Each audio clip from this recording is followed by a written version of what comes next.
Oh, for a muse of fire that would ascend the brightest heaven of invention,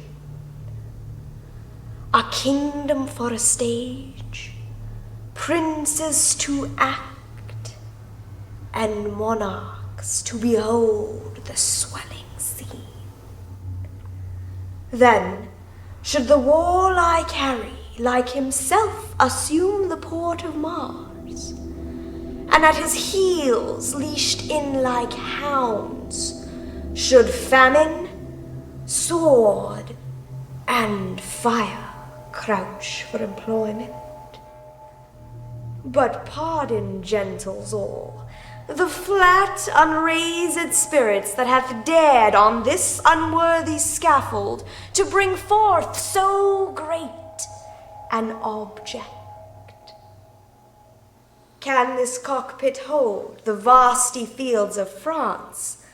Or may we cram within this wooden O the very casques that did affright the air at Agincourt? Oh, pardon, since a crooked figure may attest in little place a million, and let us, ciphers to this great accompt, on your imaginary forces work.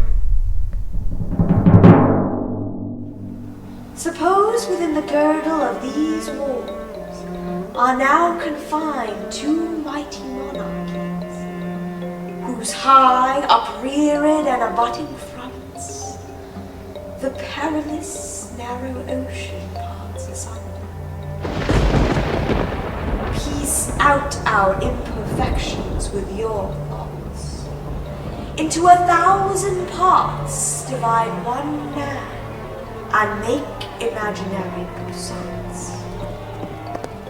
Think, when we talk of horses, that you see them printing their proud hooves in the receiving earth.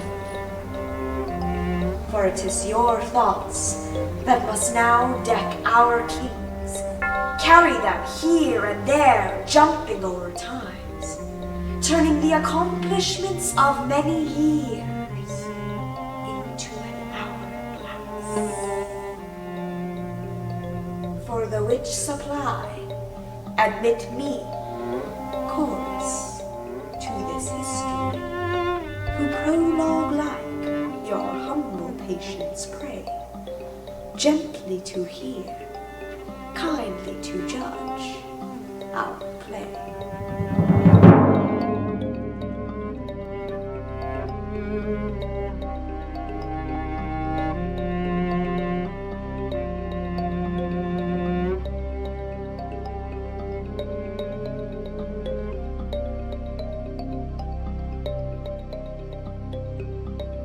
My learned lord, we pray you to proceed and justly and religiously unfold why the law Salic that they have in France, or should not bar us in our claim.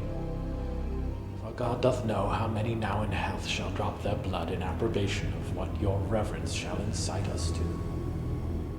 Therefore take heed how you impawn our person, how you awake our sleeping sword of war.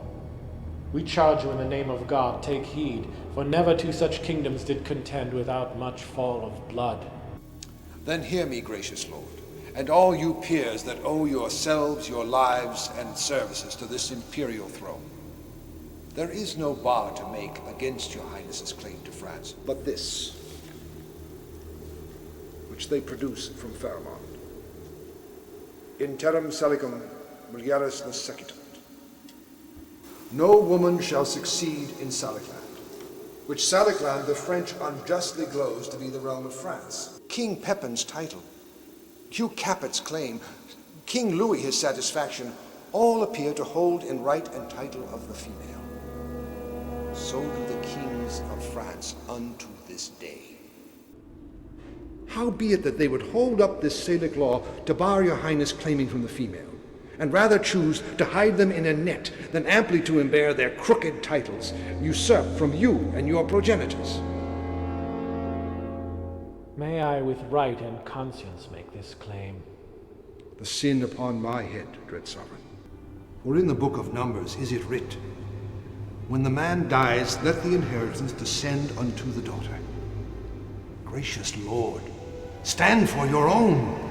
Unwind your bloody flag. Look back into your mighty ancestors. Go to your great-grandsire's tomb from whom you claim. Invoke his warlike spirit. And your great-uncle, Edward the Black Prince, who on the French ground played a tragedy, making defeat on the full power of France, whilst his most mighty father on a hill stood smiling to behold his lion's whelp forage in blood of French nobility. Oh, noble English, that could entertain with half their forces the full pride of France, and let another half stand laughing by, all out of work and called for action. They know your grace hath cause, and means, and might. So doth your highness. Never kings of England had nobles richer and more loyal subjects, whose hearts have left their bodies here in England, and lie pavilion in the fields of France. Oh, let their bodies follow, my dear liege, with blood and sword and fire to Union right, in aid whereof we of the spirituality will raise your highness such a mighty sum as never did the clergy at one time bring in to any of your ancestors. I this infer, that many things, having full reference to one consent, may act contrariously. As many arrows, loosed several ways, come to one mark. As many several ways meet in one town. As many fresh streams meet in one salt sea. As many lines close the dial center. So may 1,000 actions once afoot end in one purpose and all be well borne without defeat. Therefore, To France, my liege, divide your happy England into four, whereof take you 1/4 into France, and you withal shall make all Gallia shake. If we, with thrice such power left at home, cannot defend our doors from the dog, let us do it, and our nation lose the name of hardiness and policy. Call in the messengers sent from the Dauphin. Now are we well resolved, and by God's help, and yours the noble sinews of our power, France being ours, we'll bend it to our awe, or break it all to pieces. Now are we well prepared to know the pleasure of our fair cousin, Dauphin, for we hear your greeting is from him, not from the king. May it please your majesty to give us leave freely to render what we have in charge, or shall we sparingly show you far off the Dauphin's meaning and our embassy? We are no tyrant, but a Christian king, unto whose grace our passion is as subject as our wretches fettered in our prisons. Therefore, with frank and with uncurbed plainness, tell us the Dauphin's mind. Thus then, in few, your highness, lately sending into France, did claim some certain dukedoms in the right of your great predecessor, King Edward III, in answer of which claims the prince our master says that you savor too much of your youth, bids you be advised there's naught in France that can be with a nimble galleon won. You cannot revel into dukedoms there. He therefore sends you, meter for your spirit, this ton of treasure. And in lieu of this, desires you let the dukedoms that you claim hear no more of you. This the Dauphin speaks. What treasure, uncle?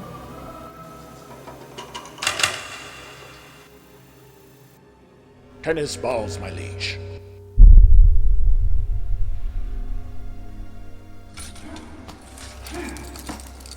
We are glad the Dauphin is so pleasant with us. His present and your pains we thank you for. When we have matched our rackets to these balls, we shall, by God's grace, play a set, shall strike his father's crown into the hazard. Tell him he hath made a match with such a wrangler, that all the courts of France shall be disturbed with chases. And we understand him well how he comes o'er us with our wilder days, not measuring what use we made of them. We never valued this poor seat of England, and therefore living hence did give ourselves to barbarous license, as 'tis ever common that men are merriest when they are far from home. But tell the Dauphin, I will keep my state, be like a king, and show my sail of greatness when I do rouse me in my throne of France. For that have I laid by my majesty, and plodded like a man for working days.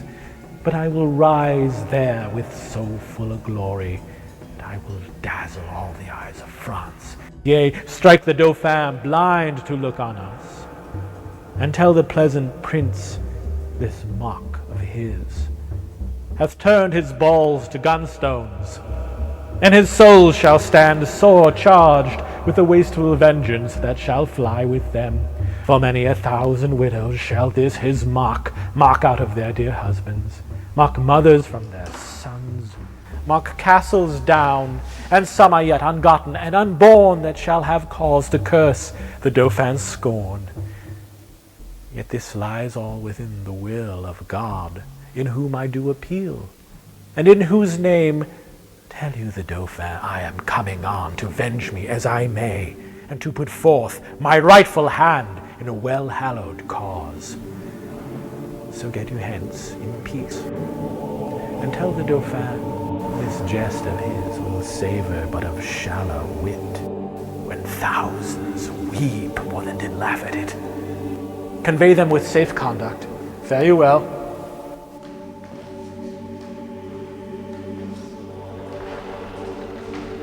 This was an early message. We hope to make the sender blush at it.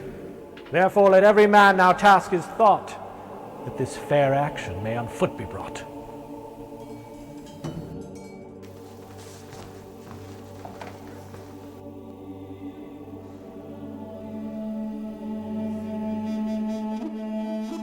Now all the youth of England are on fire, and silken dalliance in the wardrobe lies. Now thrive the armourers, and honour's thought reigns solely in the breast of every man. They sell the pasture now to buy the horse, following the mirror of all Christian kings, with winged heels as English Mercury. For now sits expectation in the air, and hides a sword from hilts unto the point, with crowns imperial, crowns and coronets, promised to Harry and his followers. Well met, Corporal. Tomorrow, Lieutenant Bardolph. What, are Ancient Pistol and you friends yet? I will bestow a breakfast to make you friends, and we'll be all three sworn brothers to France. Let it be so, good Corporal Nim. Faith, I will live as long as I may, and that's the certain of it. And when I cannot live any longer, I will do as I may. That is my result. That's the rendezvous of it. It is certain that he is married to Nell quickly, and certainly she did you wrong, for you were troth plight to her. Men may sleep, and they may have their throats about them at that time. And some say knives have edges. Here comes Ancient Pistol and his wife. Good Corporal, be patient here. How now, mine host? Base take! Call'st thou me host? By this hand I swear I scorn that term! Nor shall my Nell keep lodgers! No, by my troth. For we cannot lodge and board a dozen or 14 gentlewomen who live honestly by the prick of their needles, or it shall be said that we keep a body out striped.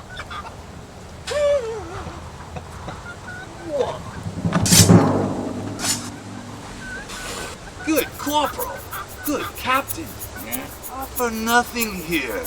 Pish. Pish! Pish to thee, you Iceland dog, you prick-eared cur of Iceland! Now, good Corporal Nym, show thy valor and put up thy sword. Will you shog off? I would have you soulless.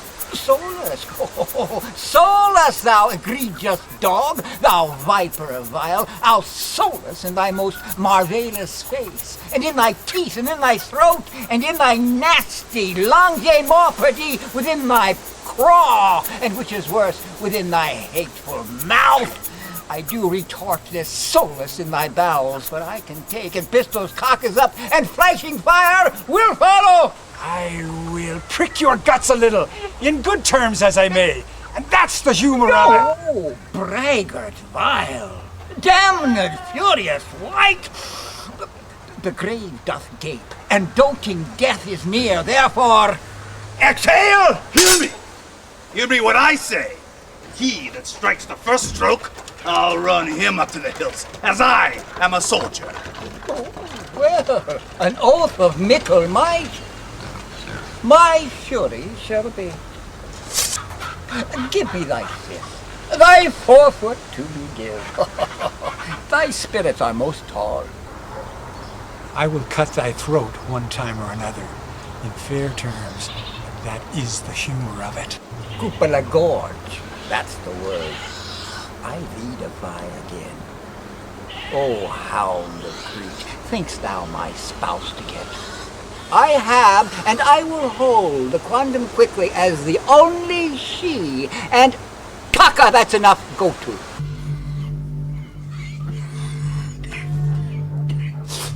Mine house pistol. You must come see my master. And you, hostess, he is very sick and would to bed. Good Bardolph, put thy face between his sheets and do the office of a warming pan.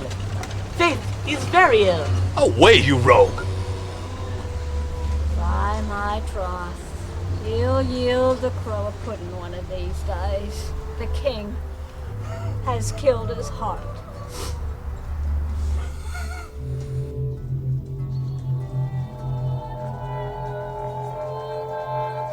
Good husband, come home presently.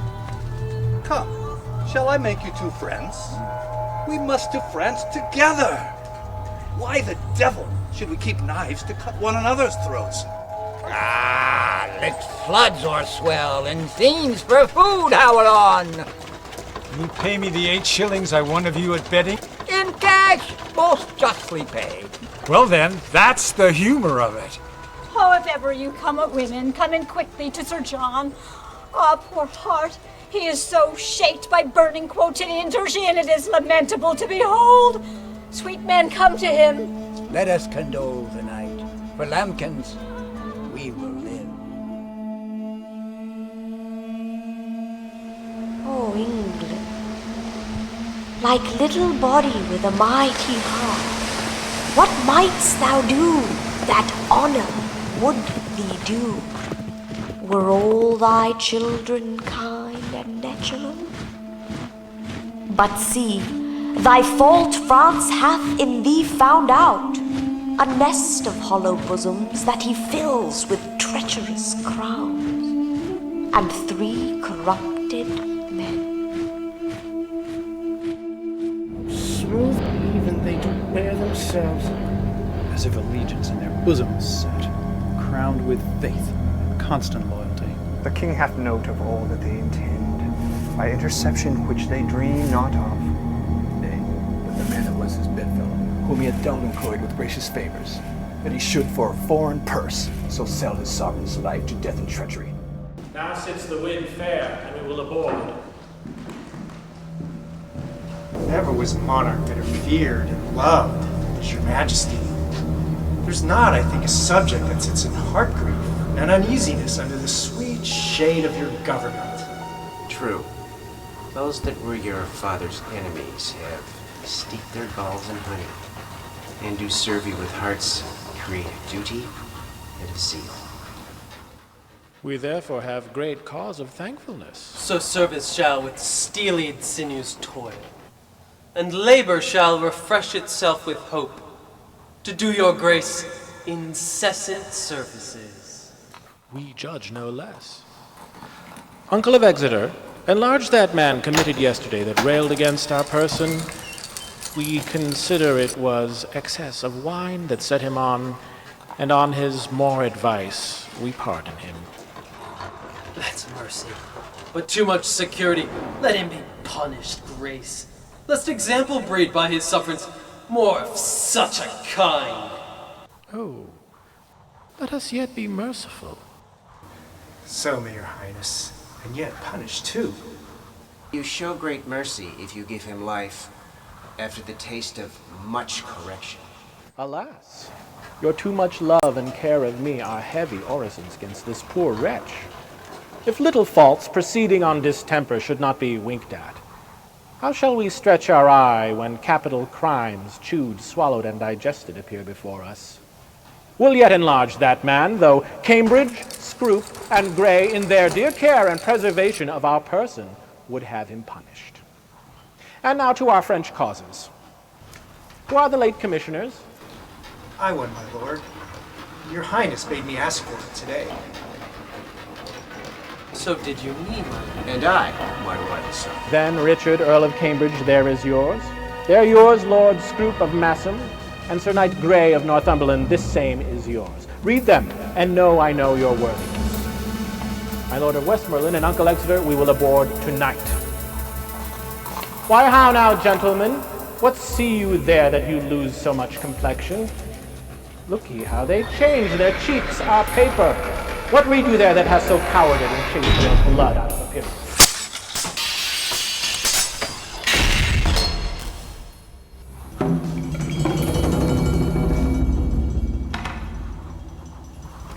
I do confess my fault, and do submit me to your highness's mercy.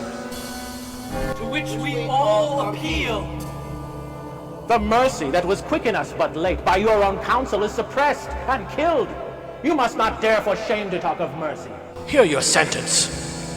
You have conspired against a royal person, joined with an enemy proclaimed, and from his coffers received the golden earnest of our death, wherein you would have sold your king to slaughter, his princes and his peers to servitude, and his whole kingdom into desolation. Touching our person, seek we no revenge. But we our kingdom's safety must so tender, whose ruin you have sought, that to her laws we do deliver you. I arrest thee of high treason, by the name of Richard, Earl of Cambridge. I arrest thee of high treason, by the name of Henry Lord Scroop of Massam. I arrest thee of high treason, by the name of Thomas Grey of Northumberland. Now, lords for France, the enterprise whereof shall be to you, as us, like glorious. We doubt not of a fair and lucky war, since God so graciously hath brought to light this dangerous treason lurking in our way to hinder our beginnings. We doubt not now, but every rub is smoothed on our way.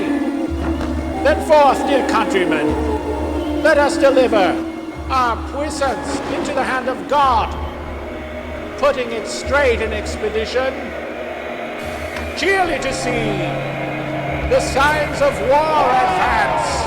No king of England, if not king of France. Bardolph, be blithe. Nym, rouse thy wanting veins. Boy, bristle thy courage up. For Falstaff, he is dead, and we must yearn therefore. Would I were with him, wheresoe'er he is, either in heaven or in hell. Pardon, just between 12 and 1, even at the turning of the tide. After I saw him fumble with the sheets and play with the flowers and smile on his fingers' ends, I knew there was but one way. For his nose was as sharp as a pin, and he babbled of green fields. Oh, now, Sir John, quoth I, what? And be of good cheer. So he bade me lay more clothes upon his feet. And I put my hand in them, and they were as cold as any stone. And fell to his knees, and so upward, and upward, and all was as cold as any stone. Do you not remember? He once saw a flea stick upon Bardolph's nose and said it was a black soul burning in hellfire. Well, the fuel is gone that maintained that fire. That's all the riches I got in his service. Shall we shag? Aye, come, let's away. My love, give me thy lips. Look to me chattels and me movables. Let senses rule. Pitch and pay, that's the word. Trust no one. For oaths are straws, and men's face like wafer cakes. Therefore, hold fast is the only dog, my duck. Let Cavetto be thy counselor. Here, go, clear thy crystals. Yoke fellows in arms, let's to France like horse leeches, me boys. To suck, ah, the very blood to suck.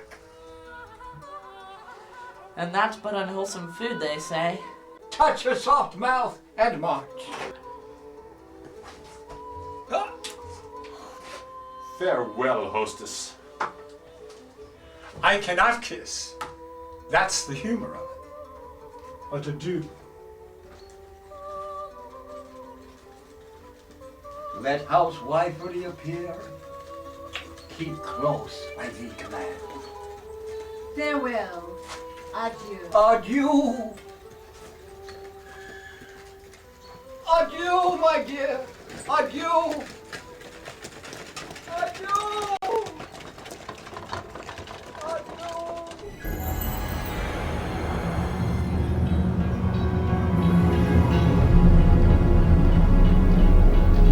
Thus comes the English with full power upon us.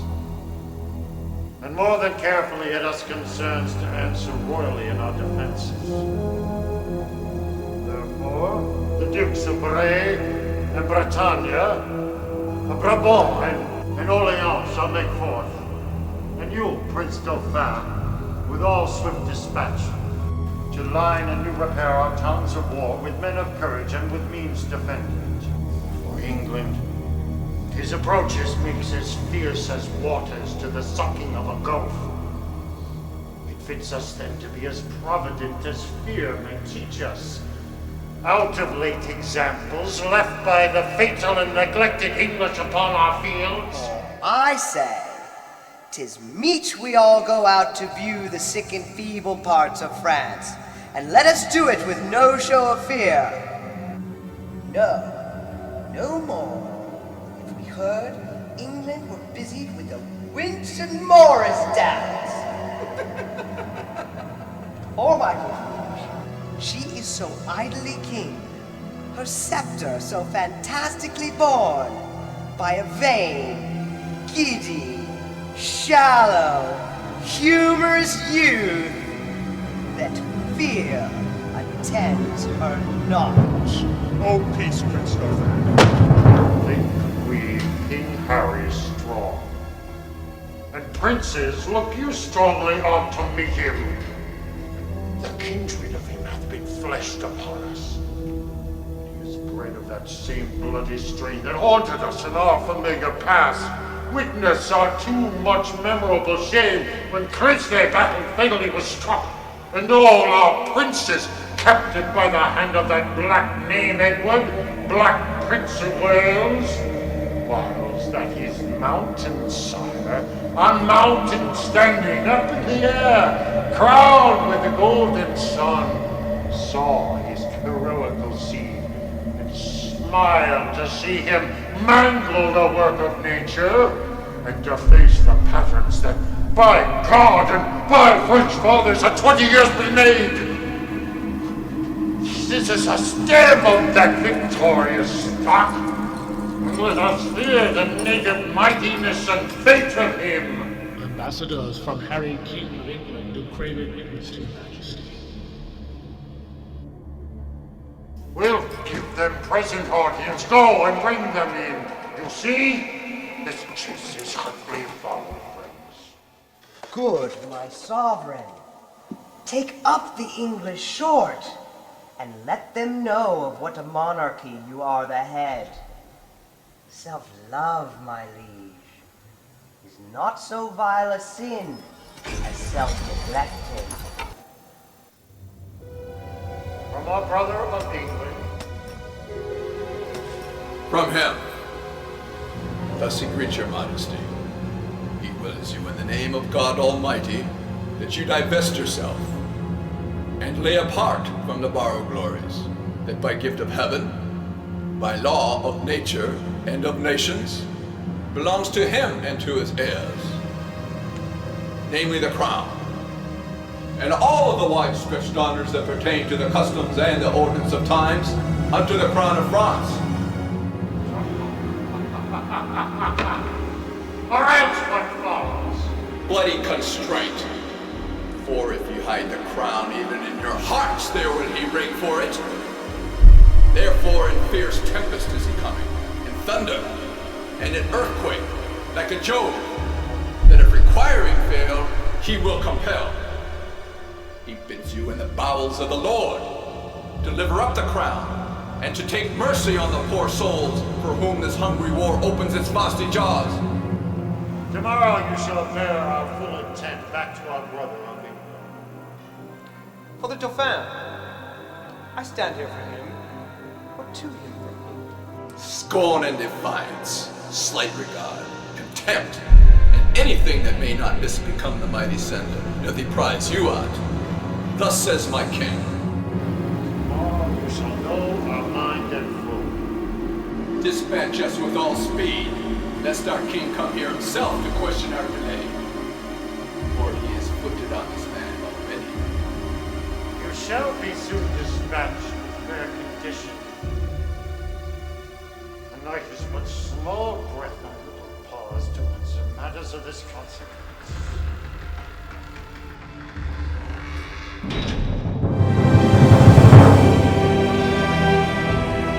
Thus, with imagined wind our swift scene flies, in motion of no less celerity than that of thought. Suppose that you have seen the well-appointed king at Hampton Pier embark his royalty, and his brave fleet with silken streamers the young Phoebus fanning. Play with your fancies, and in them behold, upon the hempen-tackled shipboards climb. Hear the shrill whistle which doth order give to sounds confused. Behold the threadened sails, borne with the invisible and creeping wind. Draw the huge bottoms through the furrowed sea, breasting the lofty surge.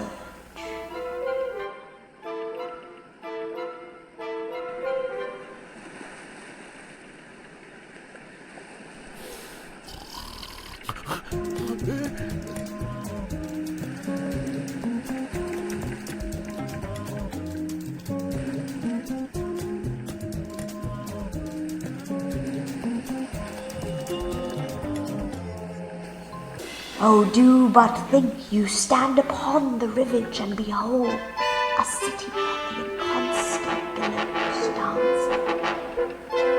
For so appears this fleet majestical, holding due course to her flow. Follow, follow, grapple your minds to stern Jove's navy. Work your thoughts, and therein see a scene. Behold the ordnance on their carriages, with fatal mouths gaping on girded Harfleur. Suppose the ambassador from the French comes back, tells Harry that the king doth offer him Catherine, his daughter, and with her, to dowry, some petty and unprofitable dukedoms. The offer likes not. And the nimble gunner with the linslap down the devilish cannon touches, and down goes all before them.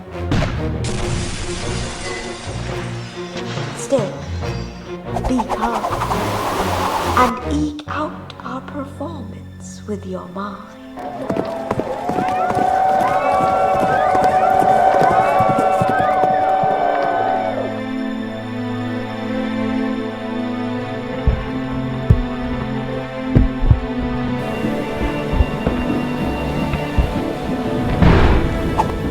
Once more to the beach, dear friends! Once more!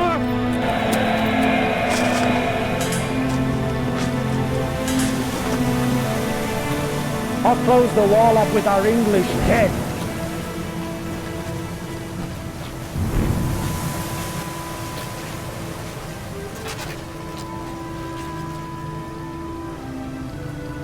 In peace, there's nothing so becomes a man as modest stillness and humility. But when the blast of war blows in our ears, then imitate the action of the tiger.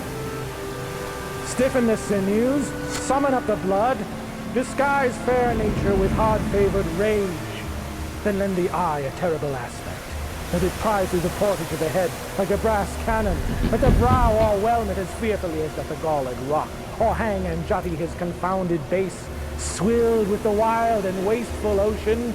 Now set the teeth and stretch the nostril wide, hold hard the breath, and bend up every spirit to his full height.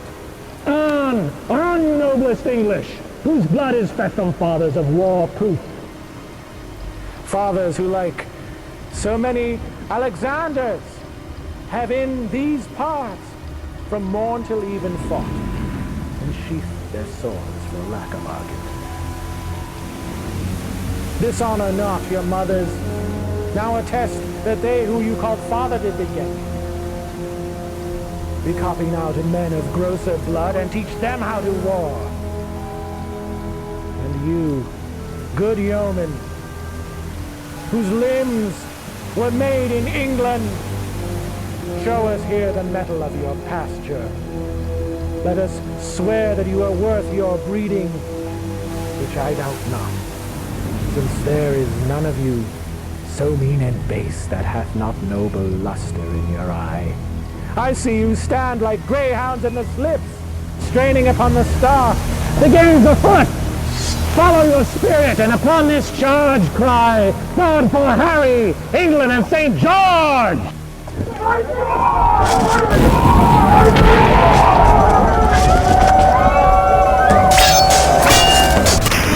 Pray thee, corporal, stay.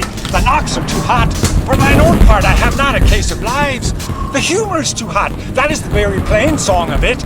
Aye, and thy plain song is most just, for humors do abound. Knocks come and go, God's vassals drop and die, and a sword and shield in bloody field doth win immortal fame. Would I were in an alehouse in London, I would trade all my fame for a pot of ale and safe. If wishes would prevail with me, my purpose should not fail with me, but thither would I hie, As duly but not truly as a bird doth sing on bough. Up to the breach, you dogs! Avaunt, you colliers! Be merciful, great Duke, to men of mould. Use a lenity, sweet Chuck. These be good humors, but your honor wins bad humors.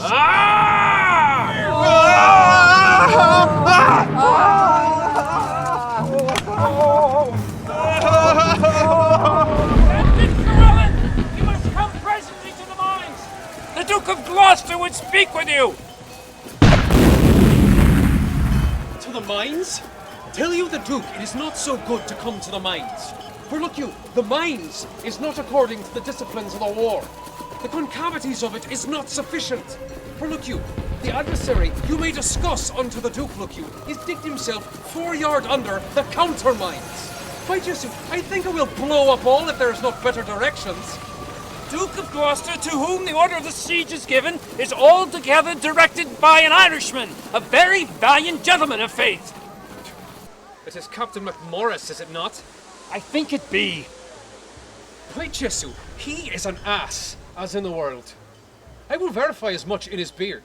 He has no more directions in the true disciplines of the war, in the Roman disciplines, look you, than is a puppy dog. Here it comes, the Scots Captain Jamie with him. Captain Jamie is a marvellous, valorous gentleman, that is certain. and of great expedition and knowledge in the ancient wars upon my particular knowledge of his directions. By Jesu, he will maintain his argument as well as any military man in the world in the disciplines of the pristine wars of the Romans. Good day, Captain Llewellyn. Good day to your worship, good Captain James. And now, Captain McMorris, have you quit the mines? Have the pioneers given o'er? By Christ, Lord, 'tis ill done. The work is give over, the trumpets on the retreat. Captain McMorris, I beseech you now, will you vouchsafe me, look you, a few disputations with you, as partly touching or concerning the direction of the wars, the Roman wars, in the way of argument, look you, and friendly communication, partly to satisfy my own opinion, and partly for the satisfaction, look you, of my mind, as touching the direction of the military discipline. That is the point. It will be good. Good faith, good captains both. There's no time to discourse. So Christ send me, the day is hot, and the weather, and the wars, and the king dukes. There's no time to discourse. The town is besieged, and the trumpet call us to the breach, and we talking by Christ do nothing. 'Tis shame for us all. So Christ say me, 'tis shame to stand still. It is shame by my hand. And there's throats to be cut, and there's works to be done, and there's nothing done, so Christ save me law. Ere these eyes of mine take themselves to slumber, I'll do good service, or I'll lie in the ground for it. I owe God a death, and I'll pay it as valorously as I may. And that's the breath and along of it. Mary, I full fain would hear some question between the two of you. Captain McMorris, I think, look you, under your correction, there is not many of your nation. Of my nation. What is my nation? Is a villain and a bastard and a knave and a rascal? What is my nation?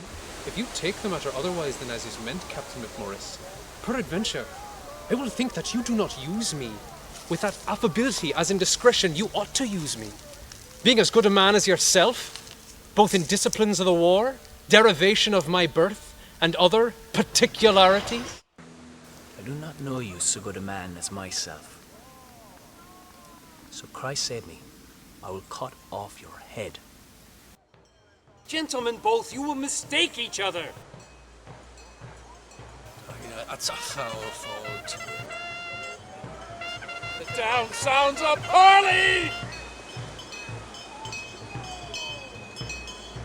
Captain McMorris, when there is more better opportunity to be required, look you, I will be so bold as to tell you I know the disciplines of the war, and that is an end.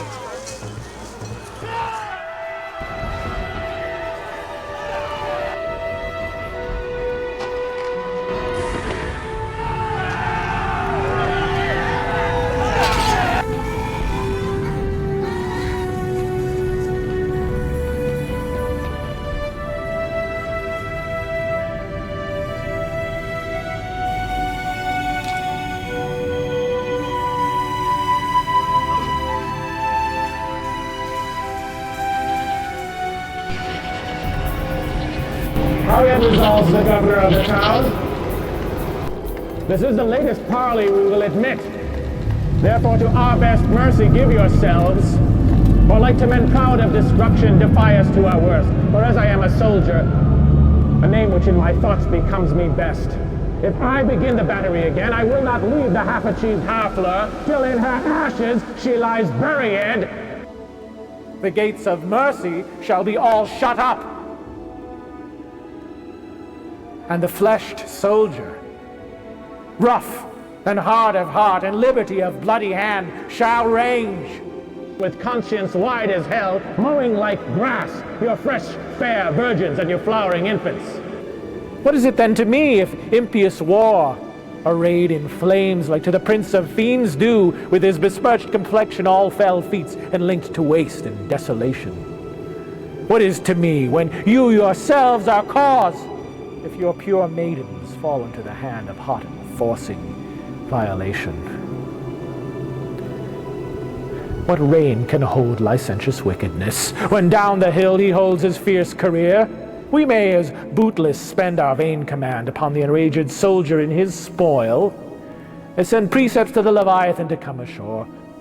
Therefore, you men of Harfleur, take pity of your town and of your people, whiles yet my soldiers are in my command, whiles yet the cool and temperate winds of grace o'erblows their filthy and contagious clouds of petty murder. spoil, and villainy. If not, why in a moment look to see the blind and bloody soldier with foul hand defile the locks of your shrill shrieking daughters, your fathers taken by their silver beards and their most reverend heads dashed to the walls, your naked infants spitted upon pikes, while their mad mothers with their howls confused do break the clouds, as did the wives of Jewry at Herod's bloody hunting slaughtermen. What say you? Will you yield and this avoid, or guilty in defense be thus destroyed?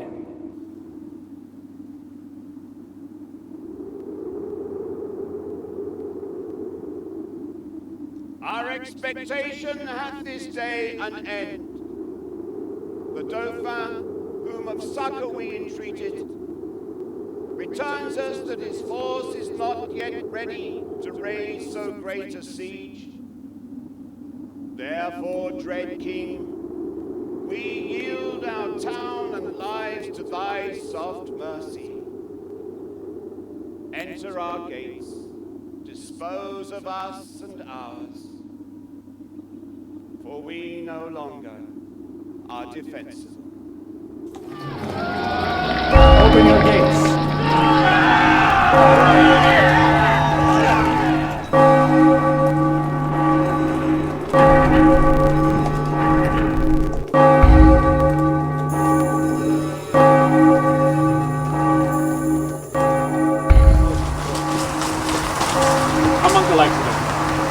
Go you and enter Harfleur, there remain and fortify it strongly against the French. Use mercy to them all. For us, good uncle, the winter coming on and sickness growing among our soldiers, we will retire to Calais. Tonight in Harfleur will we be your guest. Tomorrow for the march we are addressed.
Alice, tu as été en Angleterre et tu bien parles le langage? Un peu, madame. Oh, je te prie de m'enseigner. Il faut que je prenne à parler. Comment appelez-vous la main en anglais? La main? Elle est appelée the hand, madame. The hand. Et les doigts? Les doigts? Ma foi, j'ai oublié les doigts. Je me souviendrai. Je pense qu'ils sont appelés the fingers. Oui, the fingers. La main, the hand, les doigts, les fingers. Je pense que je suis le bon écolier. J'ai gagné 2 mots d'anglais vitement. Comment appelez-vous les ongles? Les ongles. Nous appelons the nails, madame. The nails. Écoutez, dites-moi si je parle bien. The hand, the fingers et the nails. Oui, c'est bien dit, madame. Elle est fort bonne en anglais. Dites-moi l'anglais pour le bras. The arm. Et le coude. The elbow, madame. The elbow. Je m'en fais la répétition de tous les mots que vous m'avez appris dès à présent. Il est trop difficile, madame, comme je pense. Excusez-moi, Alice. Écoutez. The hand, the fingers, the nails, the elbow. The elbow. Oh, Oh, Seigneur Dieu, je m'en oubliais de Elbow. Comment appelez-vous? Le col. De neck, madame. De neck. Et le menton? Le chin. De chin. Le col de neck. Le menton. De chin. Oui, sauf votre honneur. En vérité, vous prononcez les mots aussi droit que les natifs d'Angleterre. Je ne doute pas d'apprendre par la grâce de Dieu. Et en peu de temps. N'avez-vous pas déjà oublié ce que je vous ai enseigné? Non, et je réciterai à vous promptement. De hand, de fingers, de miles, de nails, de nails, de arma, de elbow. Sauf votre honneur, de elbow. Ainsi du jeu, de elbow, de neck et de chin. Comment appelez-vous les pieds et la robe? De foot, madame, et le camp. Du foot et du camp. Faux. Le foot et du camp. Et moi. Je réciterai une autre fois ma leçon, ensemble.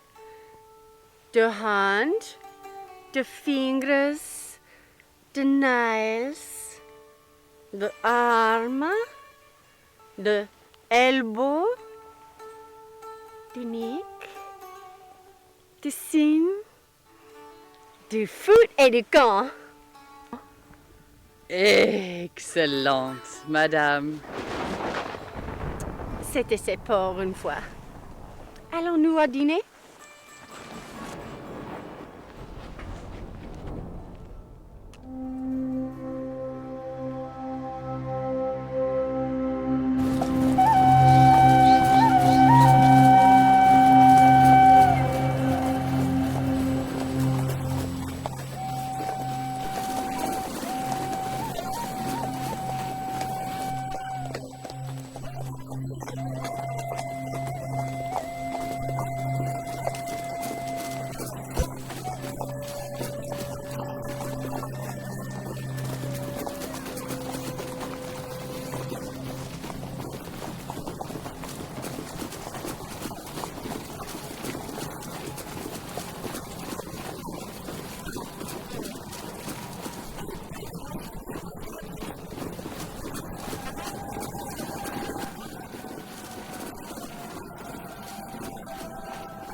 Captain, I thee beseech to do me favours.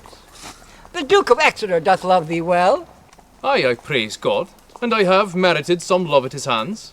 Bardolph, a soldier firm and sound of heart, of buxom valor, hath by cruel fate and giddy fortune's furious fickle wheel, that goddess blind that restless turns upon the rolling restless By stone. your patience, ancient pistol, Fortune is painted blind with a muffler afore her eyes to signify to you that Fortune is blind. And she is painted also with a wheel to signify to you, which is the moral of it, that she is turning and in constant and mutability and variation. And her foot, look you, is fixed upon a spherical stone that rolls and rolls and rolls. In honest truth, the poet makes a most excellent description of it. Fortune is an excellent moral. Fortune is Bardolph's foe and frowns on him. For he hath stolen a pax and hanged must be. Oh, damned death! Let gallows gape for dogs, let man go free, and let not hemp his windpipes suffocate. But Exeter hath given him the doom of death for the pax of little price. Therefore, go speak, the Duke will hear thy voice. And let not Bardolph's vital thread be cut in two by edge of penny cord and vile reproach. Speak, Captain, for his life, and I will thee requite. Ancient pistol, I do partly understand your meaning. Why then, therefore, rejoice? Certainly, ancient, it is not a thing to rejoice at.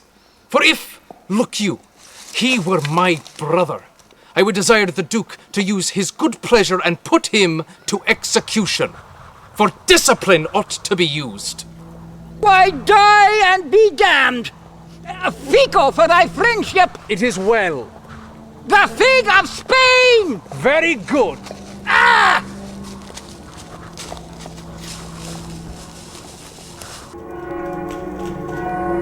God bless your majesty. How now, Llewellyn, comest thou from the bridge? Aye, so please your majesty. The Duke of Exeter hath very gallantly maintained the bridge. The French is gone off, look you, and there is gallant and most brave passages. What men have you lost, Llewellyn? The perdition of the adversary hath been very great, reasonable great. Marry, for my part, I think the Duke hath lost never a man, but one who is like to be executed for robbing a church. One Bardolph, if your majesty know the man. His face is all bubbacles and whelks and knobs and flames of fire, and his lips blows at his nose, so it is like a coal of fire, sometimes blue and sometimes red. But his nose is executed, and his fire's out. We would have all such offenders so cut off, and we give express charge that in our marches through the country, nothing be compelled from the villages, nothing taken but paid for, or when lenity and cruelty play for a kingdom. The gentler gamester is the soonest winner.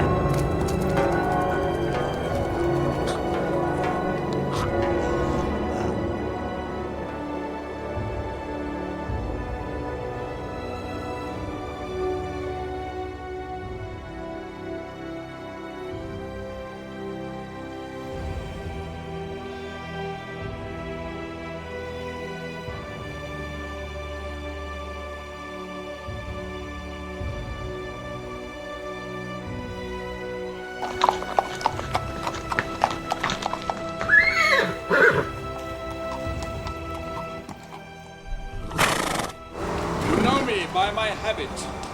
Well, then I know thee. What shall I know of thee? My master's mind?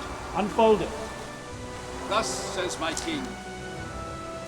Say thou to Harry of England, though we seem dead, we did but sleep. Advantage is a better soldier than rashness.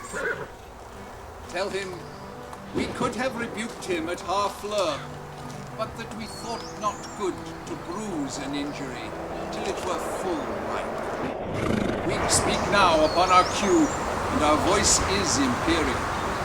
England shall repent his folly, see his weakness, and admire our sufferings. Bid him therefore consider of his ransom, which must proportion the losses we have borne, the subjects we have lost, the disgrace we have digested, which in wait to re-answer his pettiness would bow under. For our losses, his exchequer is too poor. For the effusion of our blood, the muster of his kingdom, too faint a number. And for our disgrace, his own person, kneeling at our feet, but a weak and worthless satisfaction. To this add defiance, and tell him for conclusion he hath betrayed his followers, whose condemnation is pronounced. So far, my king and master, so much my office. What is thy name? I know thy quality. Montjoy. Thou dost thy office fairly.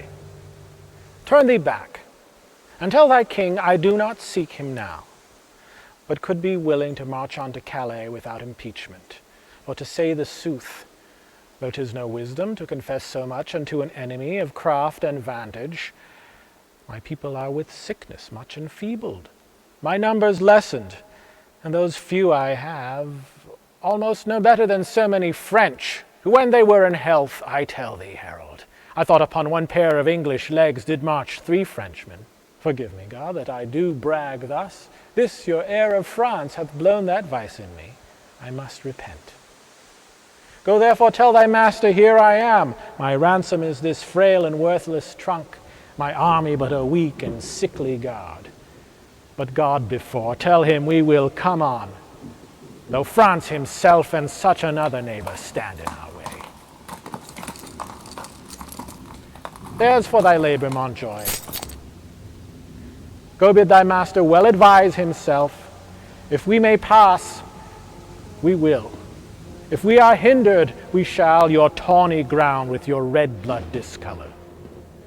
And so, Montjoy, fare you well.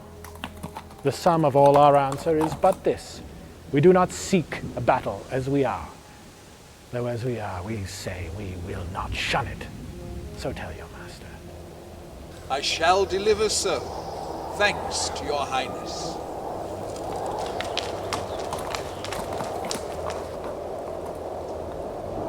I hope they will not come upon us now.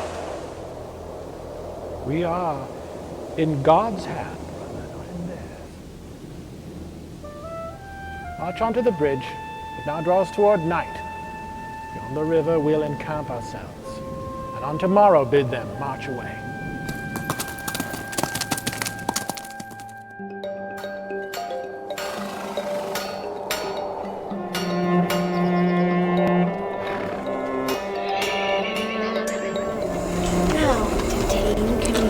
Of a time when creeping murder and pouring dark fills the wide vessel of the universe.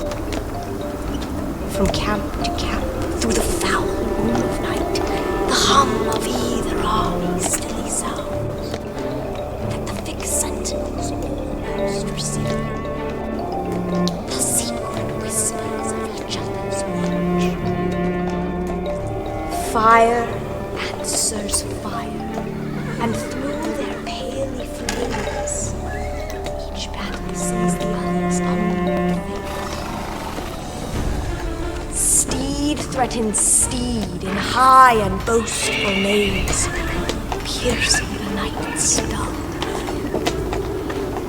And from the tents, the armorers accomplishing the nights, with busy hammers closing rivets up, give dreadful note of preparation.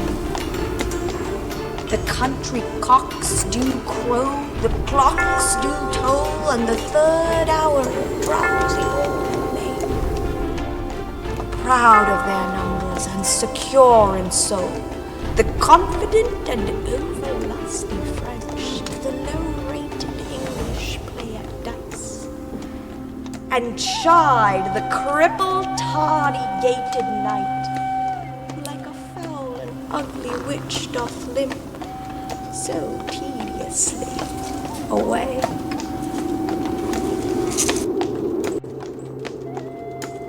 I have the best armor of the world. Would it were day. You have an excellent arm. But let my horse have his due. It is the best horse of Europe. Will it never be morning? My Lord of Orleans and Lord High Constable. You talk of horse and armor? You are as well provided of both as any prince in the world. What a long night is this? I will not change my horse with any that treads on but 4 pastones. Ha! He bounds from the earth as if his entrails were hairs.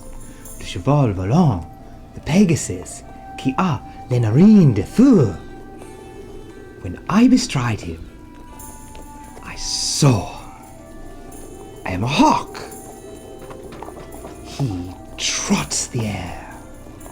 The earth sings when he touches it. The basest tone of his hoof is more musical than the pipe of Hermes. He is the color of nutmeg.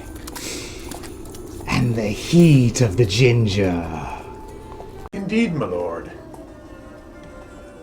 It's most absolute and excellent horse. No more, cousin. I once writ a sonnet in his praise, and began it thus. Wonder of nature! I once heard a sonnet begin so to one's mistress. Did they imitate that which I composed to my courser? For my horse is my mistress. Yesterday, your mistress shrewdly shook your back. So perhaps did yours. Mine was not bridled. Oh. Then belike she was old and gentle, and you rode like a kern of Ireland, your French hose off and in your straight strassers. You have good judgment in horsemanship. Lady that ride so, and ride not warily, fall into foul bogs. Who will go to hazard with me for 20 prisoners? 'Tis midnight. I'll go arm myself.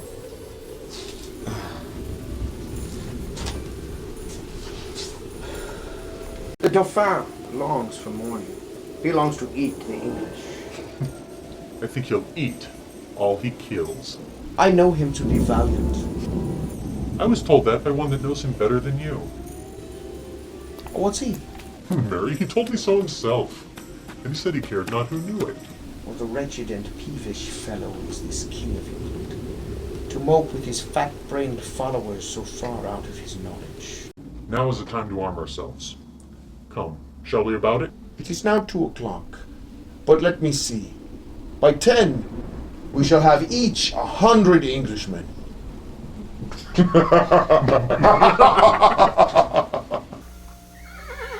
poor condemned English, like sacrifices by their watchful fires, sit patiently and inly ruminate the morning's dangers.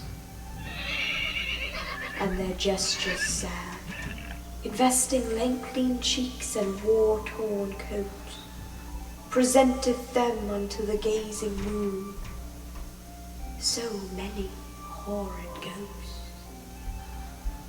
Oh no, who will behold the royal captain of this ruined band, walking from watch to watch, from tent to tent? Let him cry praise and glory on his head.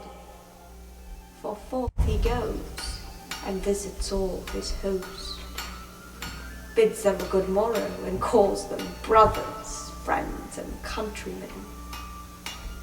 Upon his royal face there is no note how dread an army hath enrounded him, nor doth he dedicate one jot of colour unto the weary and all-watched night, but freshly looks and overbears a taint with cheerful semblance and sweet majesty, that every wretch pining and pale before beholding him plucks comfort from his looks.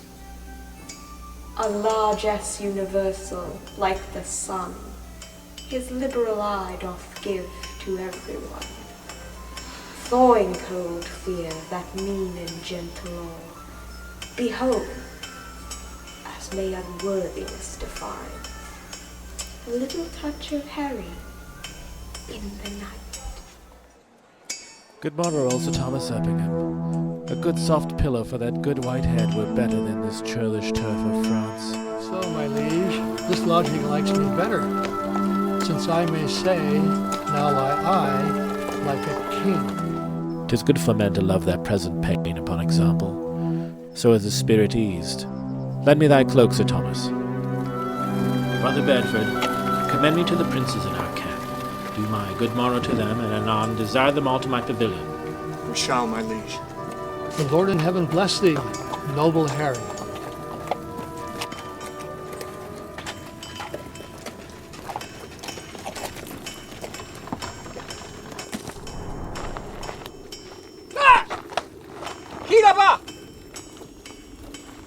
A friend. Discuss unto me, art thou officer, or art thou base, common and popular?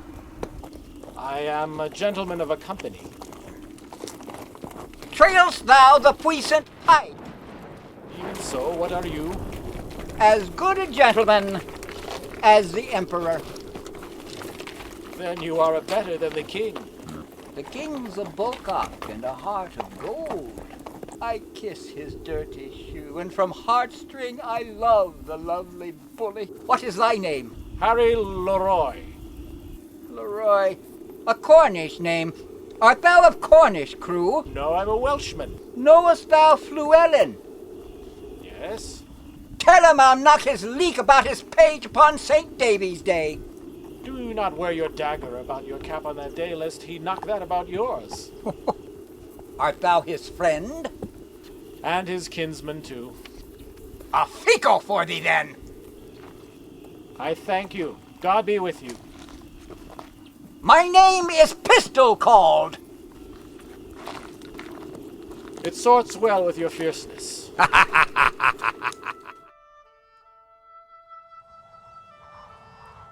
Brother John Bates, is that not the morn which breaks yonder? I think it may be, but we have no great cause to desire the approach of day. See yonder the beginning of the day. I think we shall never see the end of it. Who goes there? A friend. Under what captain serve you? Under Sir Thomas Erpingham. A good old commander, and a most kind gentleman. I pray you, what thinks he of our estate? Even as men racked upon a sand that looked to be washed off at the next tide. He hath not told his thought to the king. No, nor is it meet that he should. For though I speak it to you, I think the king is but a man as I am. The violet smells to him as it doth to me. The element shows to him as it doth to me. His ceremonies laid by, in his nakedness he appears but a man. And though his affections are higher mounted than ours, yet when they stoop with the like wing. Therefore, when he sees reason of fears as we do, his fears must out of doubt be of the same relish as ours. Yet in reason, no man should possess him with any appearance of fear, lest he by showing it should dishearten his army. But if the cause be not good, the king himself hath a heavy reckoning to make. When all those legs and arms and heads chopped off in a battle shall join together at the latter day and cry all, "We died at such a place," some swearing, some crying for a surgeon, some upon their wives left poor behind them, some upon the debts they owe, some upon their children rawly left. I am afeard there are few die well that die in a battle. For how can they charitably dispose of anything when blood is their argument? Now, if these men do not die well, it will be a black matter for the king who led them to it. who to disobey were against all proportion of subjection.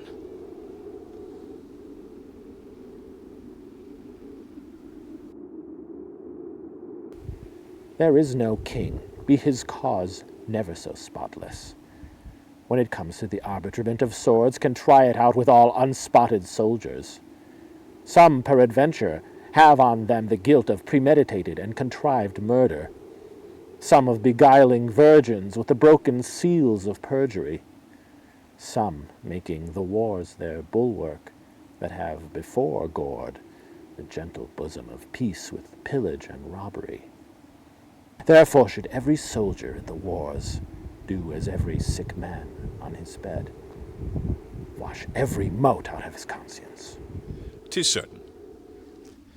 Every man that dies ill, the ill upon his own head, the king is not to answer it. I do not desire he should answer for me, and yet I do determine to fight lustily for him.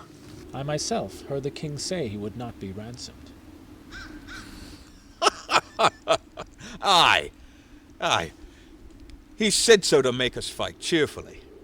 But when our throats are cut, he may be ransomed, and we ne'er the wiser. If I live to see it, I will never trust his word after. You pay him then. That's a perilous shot out of an elder gun, that a poor and private displeasure can do against a monarch. You may as well go about to turn the sun to ice with fanning in his face with a peacock's feather. He'll never trust his word after. Come, 'tis a foolish saying. Your reproof is something too round. Let it be a quarrel between us, if you live. I embrace it. How shall I know thee again? Give me any gauge of thine, and I will wear it in my bonnet. Then, if ever thou darest acknowledge it, I will make it my quarrel. Here's my glove. Give me another of thine. There. This will I also wear in my cap. If ever thou come to me, and say, after tomorrow, this is my glove, by this hand, I will take thee a box on the ear. If ever I live to see it, I will challenge it. Thou darest as well be hanged. Well, I will do it, though I take thee in the king's company. Keep thy word. Fare thee well. Be friends, English fools. Be friends. We have French quarrels enough. If you could tell how to reckon.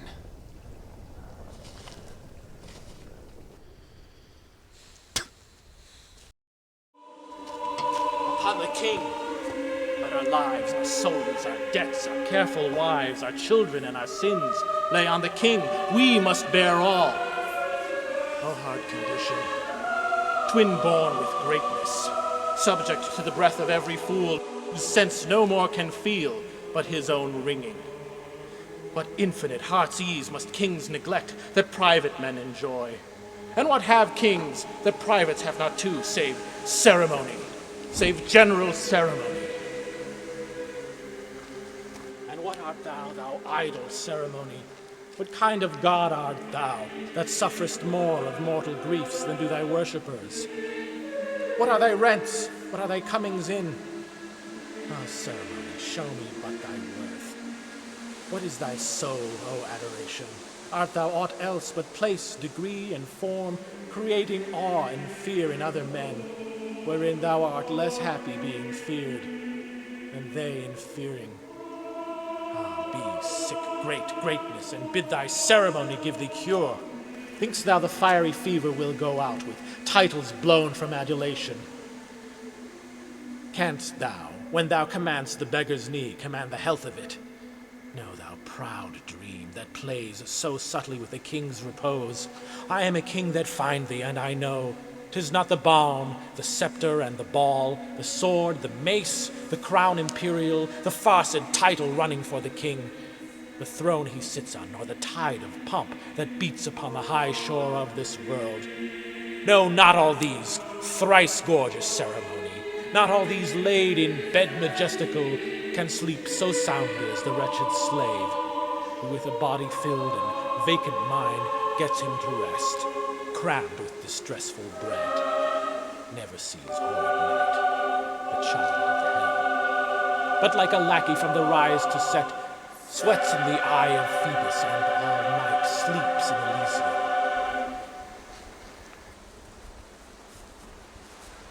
Next day after dawn, doth rise and help Hyperion to his horse, and follows so the ever-running year with profitable labor to his grave. And but for ceremony, such a wretch, winding up days with toil and nights with sleep, had but the forehand and vantage of a king.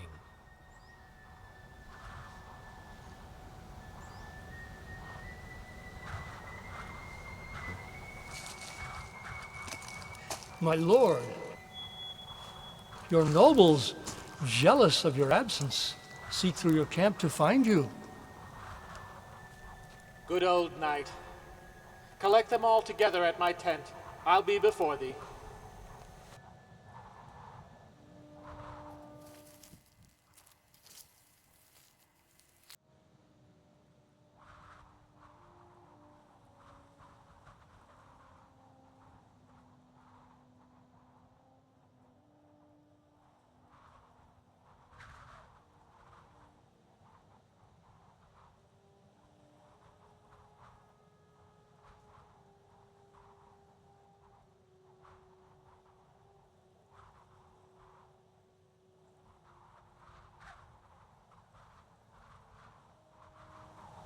O God of battles, steel my soldiers' hearts. Possess them not with fear. Take from them now the sense of reckoning if the opposed numbers pluck their hearts from them. Not today, O Lord, oh, not today. Think not upon the fault my father made, encompassing the crown. I, Richard's body, have interred new, and on it have bestowed more contrite tears than ever from it issued forced drops of blood. And I have built 2 chantries, where the sad and solemn priests sing still for Richard's soul. More will I do, though all that I can do is nothing worth, since that my penitence comes after all, imploring pardon. My liege! I know thy errand. I will go with thee. The day, my friends, and all things stay for me.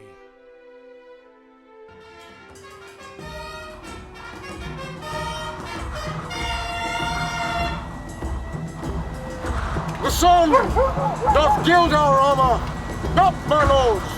Montecheval! My horse! Parlez la quai! Yeah! Oh, brave spirits! Now, my Lord Constable! Hark how our steeds the present service neigh!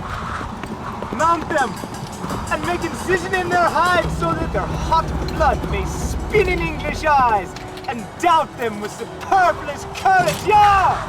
To horse, you gallant princes! Straight to horse! Do but behold yon poor and starving band, and your fair show shall suck away their souls, leaving them but the shells and husks of men.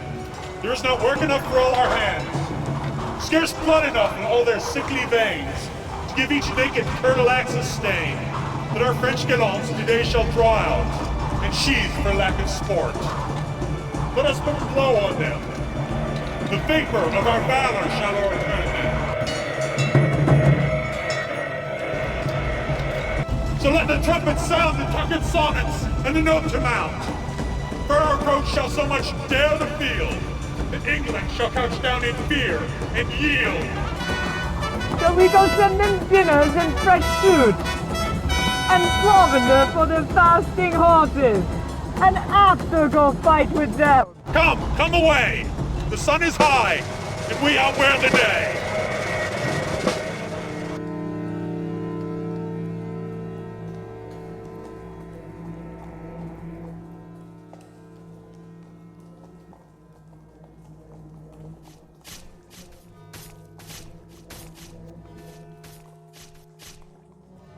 The king himself is rode to view their battle. fighting men, they have full 70,000. There's 5 to 1. Besides, they're all fresh.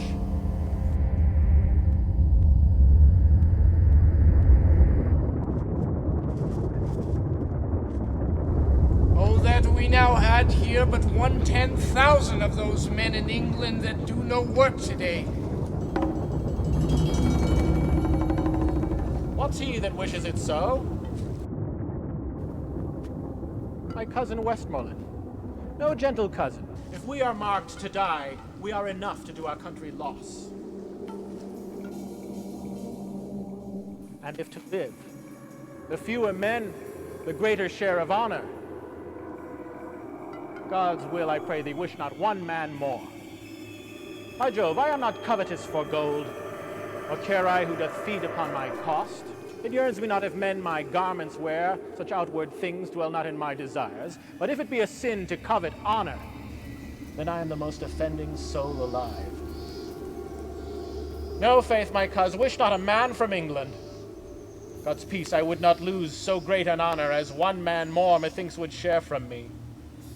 For the best hope I have, oh, do not wish one more. Rather, proclaim it, Westmoreland, through my host, that he which hath no stomach to this fight, let him depart. His passport shall be made, and crowns for convoy put into his purse. We would not die in that man's company, that fears his fellowship to die with us. This day is called the Feast of Crispian. He that outlives this day and comes safe home shall stand a tiptoe when this day is named, and rouse him at the name of Crispian. He that shall see this day and live old age will yearly on the vigil feast his neighbors and say, "Tomorrow is St. Crispian." Then shall he strip his sleeve and show his scars and say, "These wounds had I on Crispian's day." Old men forget, yet all shall be forgot. But he'll remember, with advantages, what feats he did that day. Then shall our names, familiar in his mouth as household words, Harry the King, Bedford, Exeter, Warwick, Talbot, Salisbury, and Gloucester, be in their flowing cups freshly remembered. This story shall the good man teach his son, and Crispian shall ne'er go by, from this day till the ending of the world, but we in it shall be remembered. We few, we happy few, we band of brothers, for he today that sheds his blood with me shall be my brother, be he ne'er so vile. This day shall gentle his condition, and gentlemen in England now abed shall think themselves accursed they were not here, and hold their manhoods cheap, whiles any speaks that fought with us upon St. Crispin's day.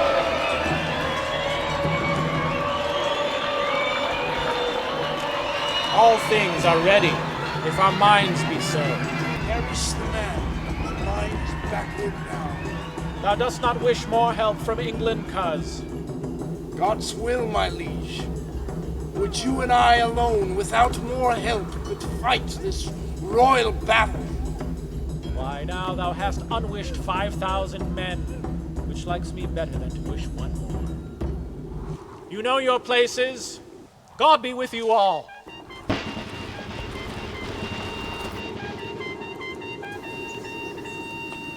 Once more I come to know of thee, King Harry, if for thy ransom thou wilt now compound before thy most assured overthrow. For thou art now so near the gulf, thou needs must be englutted. Besides, in mercy, the constable desires thee thou wilt mind thy followers of repentance, that their souls may make a peaceful and a sweet retire from off these fields, where wretches, their poor bodies must lie and fester.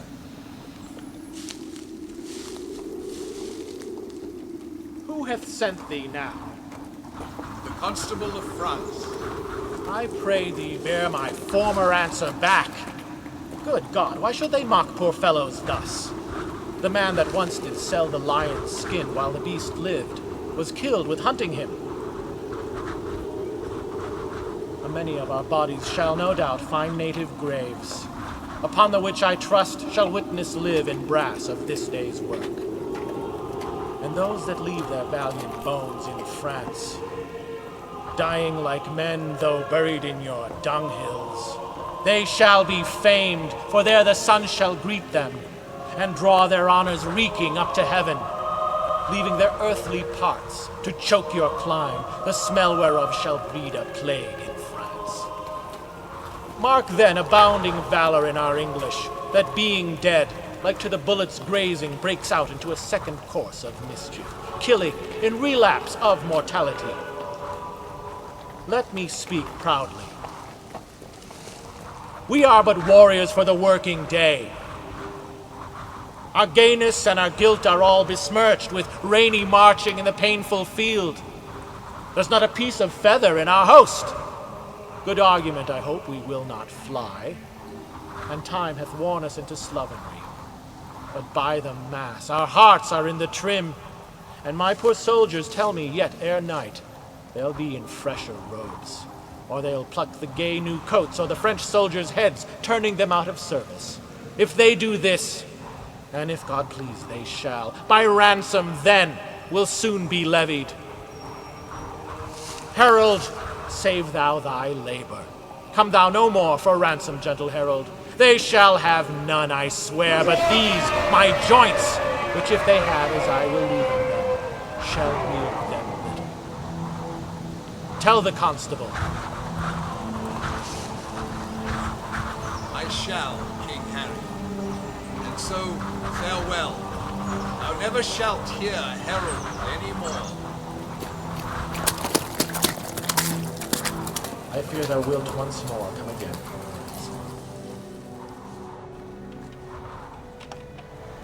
My lord, most humbly on my knee I beg the leading of the voward. Take it, brave York. Now, soldiers, march away. And how thou pleasest God, dispose the day.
What is thy name?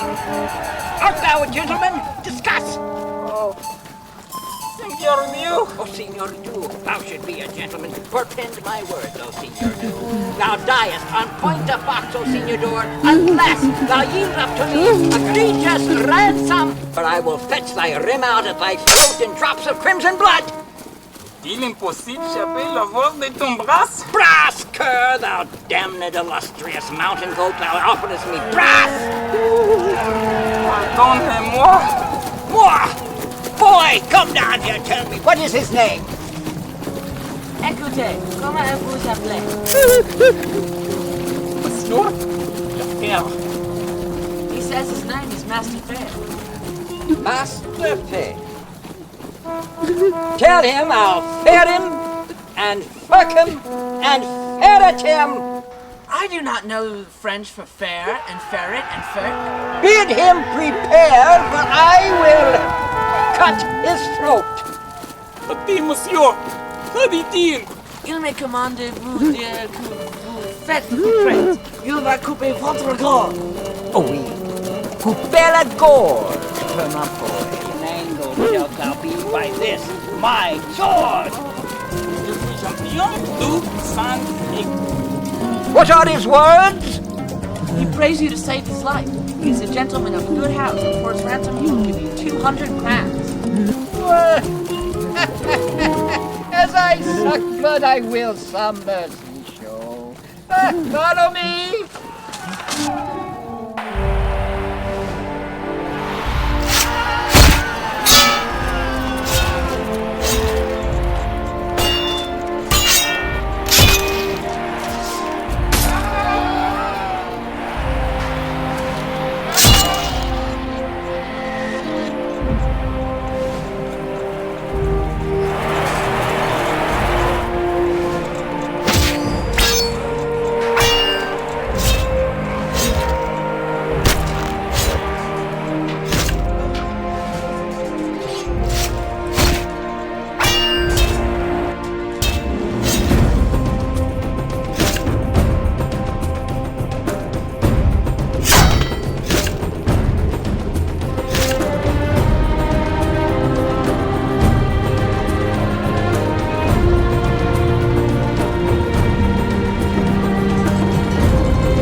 commendeth to your majesty. Good be good, uncle. Thrice within this hour I saw him down, thrice up again in fighting. From helmet to the spur, all blood he was. In what array, brave soldier? Does he lie? Larding the plain, and by his bloody side, yo fellow, to his honor owing wounds, the noble Earl of Suffolk also lies. Suffolk died first. In York, all Haggard over comes to him in gore where he lay steep.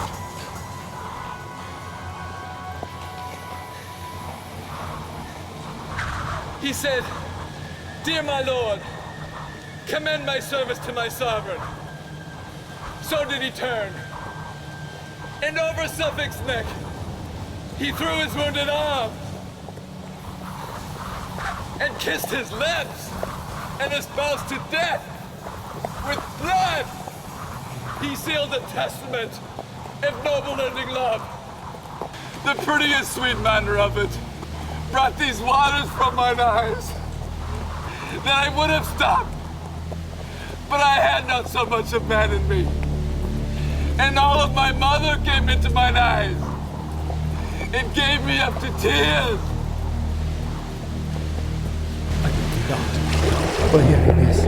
I must perforce compound with my full eyes, or they witness you too.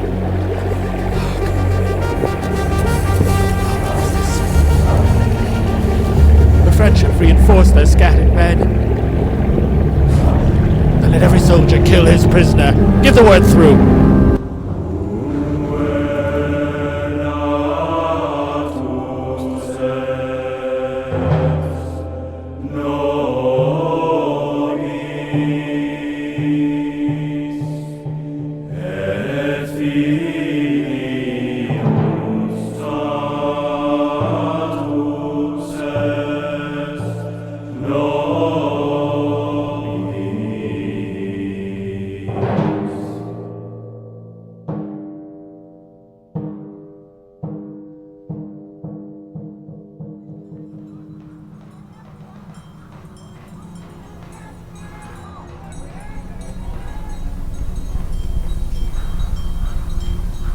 Kill the poise and the luggage.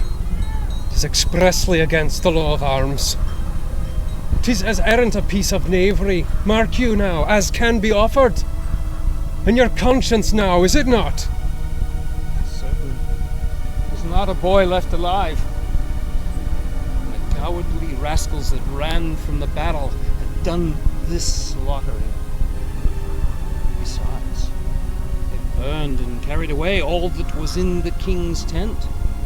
Wherefore the king most worthily has caused every soldier to cut his prisoner's throat. Oh, 'tis a gallant king. Aye, he was born in Monmouth, Captain Gower.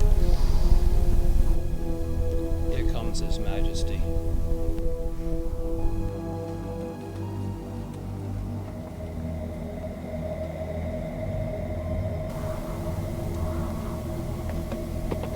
Here comes the herald of the French, my liege.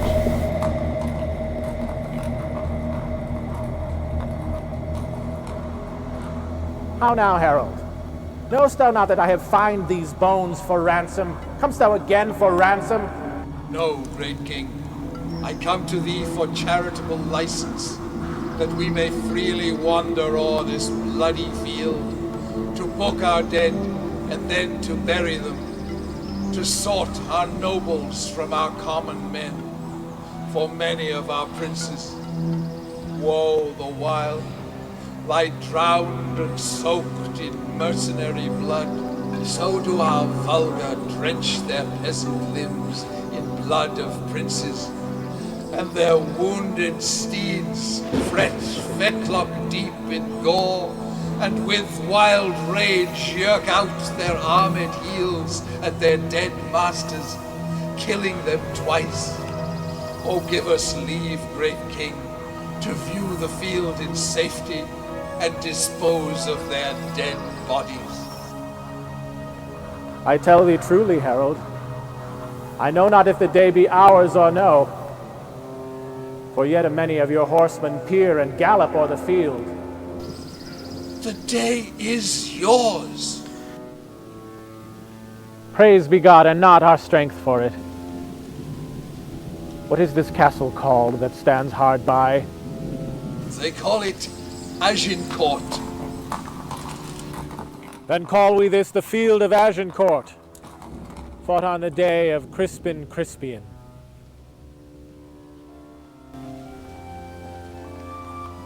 Your grandfather of famous memory, and please your majesty, and your great-uncle Edward, the Black Prince of Wales, as I have read in the chronicles, fought a most brave battle here in France. They did, Llewellyn. Your majesty says very true. If your majesty be remembered of it. The Welshmen did good service in a garden where leeks did grow, wearing leeks in their Monmouth caps, which your majesty know to this hour is an honourable badge of the service. And I do believe your majesty takes no scorn to wear the leek upon St. Tavy's Day. I wear it for a memorable honour. All the water in Wye cannot wash your majesty's Welsh blood out of your body, I can tell you that. God bless it and preserve it, so long as it please his grace and his majesty too. Thanks, good my countrymen. By Jesu, I am thy majesty's countryman. I care not who know it, I will confess it to all the world. And I need not be ashamed of your majesty, praise be God, so long as your majesty is an honest man. God keep me so. Call yonder fellow hither.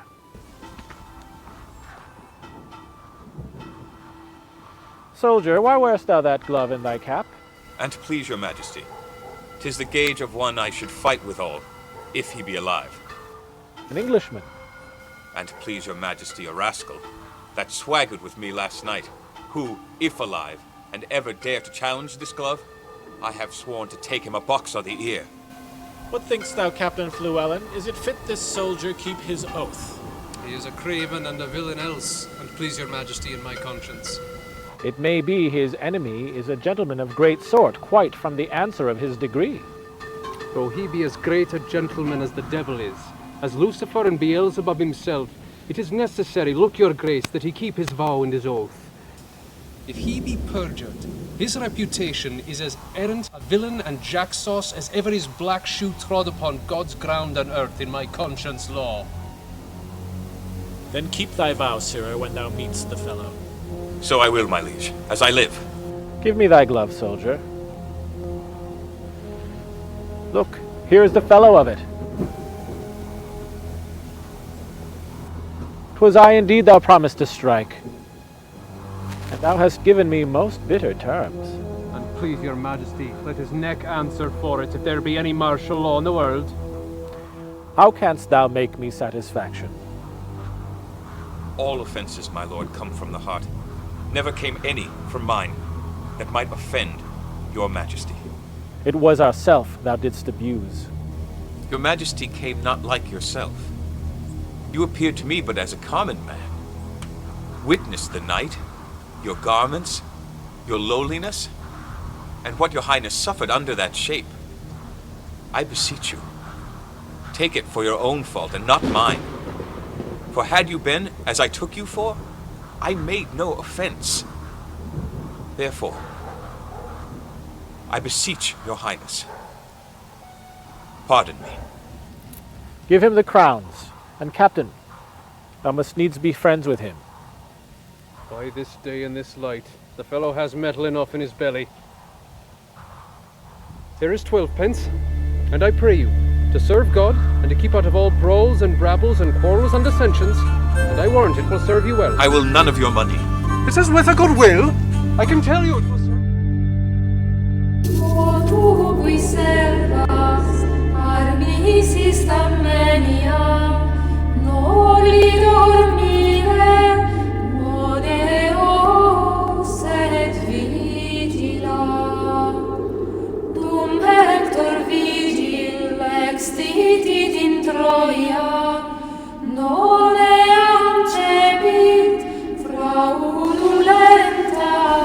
Now, Harold, are the dead numbered?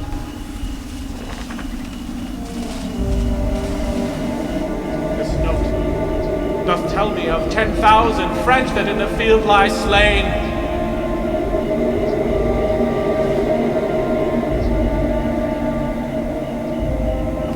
this number of nobles bearing banners. There lie dead 126. Added to these, of knights, esquires, and gallant gentlemen, 8,400, of which 500 went yesterday, dubbed knights. Here was a royal fellowship of death. What is the number of our English dead? Edward, the Duke of York, the Earl of Suffolk, Sir Richard Kiley, Davy Gam, Esquire. No one else of name. And of all other men, but 25.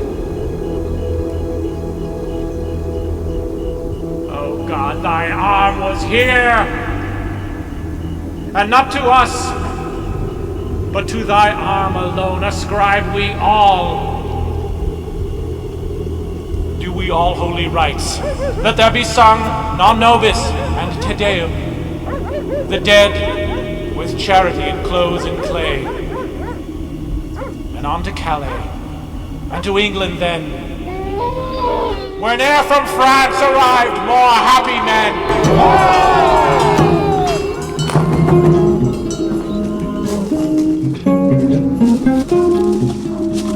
God bless you, Ancient. You scurvy, lousy knave. God bless you. Art thou bent? Dost thou first base approach to have me fold up Parker's fatal web? Hence! I'm squirmish at the smell of leek. I beseech you, heartily, you scurvy, lousy knave.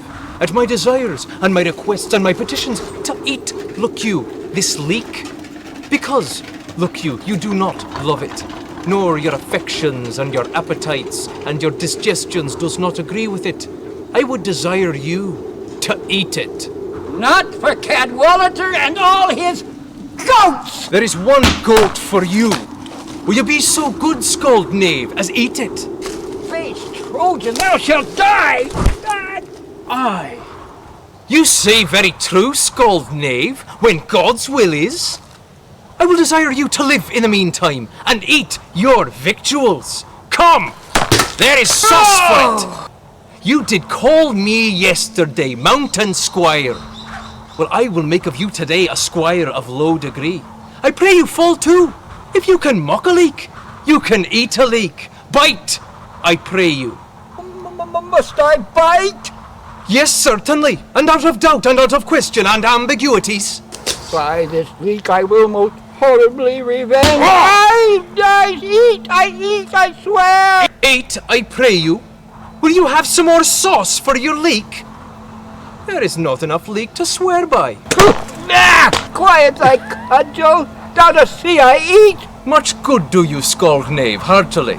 Nay, pray you, throw none away. The skin is good for your broken coxcomb. When you take occasion to see leeks hereafter, I pray you, mock at them. That is all. Good, good! Aye, leeks is good. Hold you. Here is a groat to heal your pate. Me a groat? Yes, verily, and in truth you shall take it, or I have another leek in my pocket which you shall eat. I will take thy groat, in earnest of revenge. If I owe you anything, I will pay you in cudgels. You shall be a woodmonger, and buy of me nothing but cudgels. God buy you, and keep you, and heal your pate. All hell shall stir for this! Ah! Does fortune play the hussif with me now?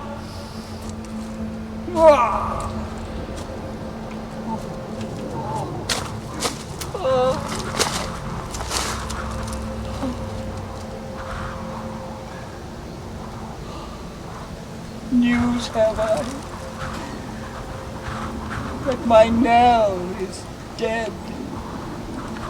In the spittle of the malady of France. And there my rendezvous is quite cut off.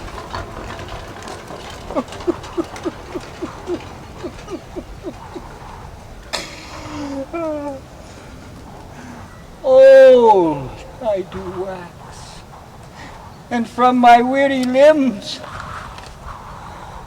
honor is cudgeled.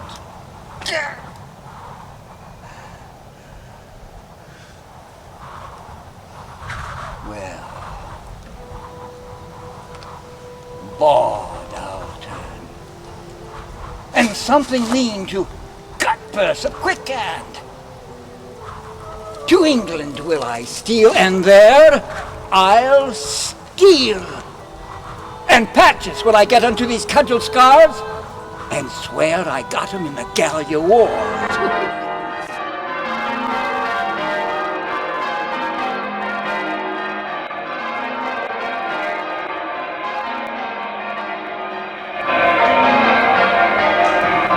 Peace unto this meeting wherefore we are. And to our brother France, and to our sister health, and fair time of day. Joy and good wishes to our most fair and princely cousin Catherine. And as a branch and member of this royalty, by whom this great assembly is contrived, we do salute you, Duke of Burgundy, and princes French and peers, health to you all. Right joyous are we to behold your face, most worthy brother England. My duty to you both on equal love. Great kings of France and England, that I have labored with all my wits, my pains, and strong endeavors to bring your most imperial majesties onto this bar and royal interview. Your mightiness on both parts best can witness, since then my office hath so far prevailed, that face to face, in royal eye to eye, you have congraded. Let it not disgrace me, if I demand before this royal view what rub or what impediment there is. Why, that the naked poor and mangled peace, dear nurse of arts, plenties and joyful births, here in this best garden of the world, our fertile France, put up her lovely vestige. Alas, she hath from France too long been chased, and all her husbandry doth lie on heaps, corrupting in its own fertility. Her vine, the merry cheerer of the heart, unpruned dies. Her hedges even pleached, like prisoners wildly overgrown with hair. Put forth disordered twigs, her fallow leaves, the darnel, hemlock, and rank fumitory doth root upon, while that the colder rusts, that should deracinate such savagery. The even mead that erst brought sweetly forth the freckled cowslip, burnet and sweet clover, wanting the sight. Uncorrected rank conceives by idleness, and nothing teems but hateful docks, rough thistles, kixies, birds, losing both beauty and utility. And all her vineyards, fallows, hedges, meads, defective in their natures, grow to wildness. Even so our houses, and ourselves, and children. Want not, and do not learn, for want of time, the sciences that should become our country, but grow like savages, as soldiers will, that nothing do but meditate on blood, to swearing, stern looks,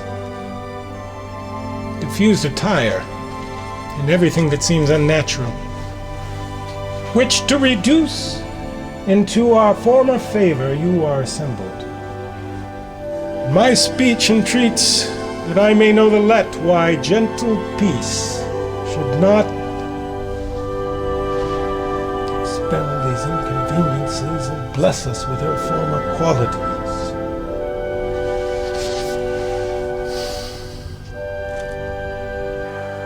If, Duke of Burgundy, you would the peace whose want gives growth to the imperfections that you have cited, you must buy that peace with full accord to all our just demands. whose tenors and particular effects you have scheduled briefly in your hands. But with the cursatory eye overglance the articles. So pleaseth your grace to appoint some of your council presently to sit with us once more, with better heed to resurvey them. We will certainly pass our accept and peremptory answer. Will you, fair sister, go with the princes, or stay here with us? Our good brother, I will go with them. Happily a woman's voice may do some good, when articles too nicely urged be stood on. Yet leave our cousin Catherine here with us. She is our capital demand, comprised within the forerank of our articles. You have good leave.